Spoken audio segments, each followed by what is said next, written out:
ઔદ્યોગિક નગરી તરીકે જાણીતા સુરતના ઉધના વિસ્તારમાં કેમિકલ માફિયાઓ ફરી એકવાર બેફામ બન્યા છે। ઉધના રેલવે સ્ટેશન પાસે આવેલા વિસ્તારમાં ડ્રેનેજ લાઇનમાંથી કેમિકલયુક્ત પાણી બહાર આવતા સ્થાનિકો ભારે હાલાકીનો સામનો કરી રહ્યા છે। ચોમાસાની ઋતુમાં વરસાદી પાણી સાથે ભરેલું આ કેમિકલયુક્ત પાણી રસ્તાઓ પર ફરી વળ્યું છે, જેના કારણે લોકોને તેમાંથી પસાર થવાની ફરજ પડી રહી છે। આ એક ગંભીર સમસ્યા છે, કારણ કે આ પ્રદૂષિત પાણીમાં પગ મૂકવાથી ચામડીના રોગો અને અન્ય સ્વાસ્થ્ય સંબંધિત સમસ્યાઓ થવાનો ભય રહે છે। છેલ્લા કેટલાક સમયથી આ વિસ્તારમાં પણ જુદા જુદા રંગના પાણી બહાર આવવાની ઘટનાઓ સામે આવી છે।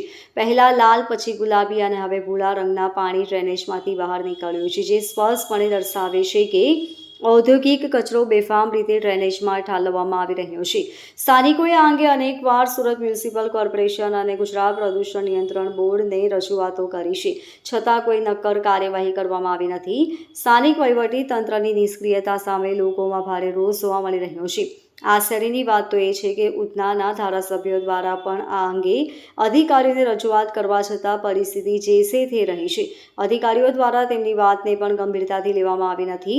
ઉદ્યોગોમાંથી નીકળતા કેમિકલયુક્ત પાણીને ટ્રીટમેન્ટ પ્લાન્ટમાં ટ્રીટ કર્યા વગર સીધું ડ્રેનેજમાં છોડી દેવામાં આવતા પર્યાવરણ અને જાહેર સ્વાસ્થ્ય બંને જોખમમાં મુકાયા છે।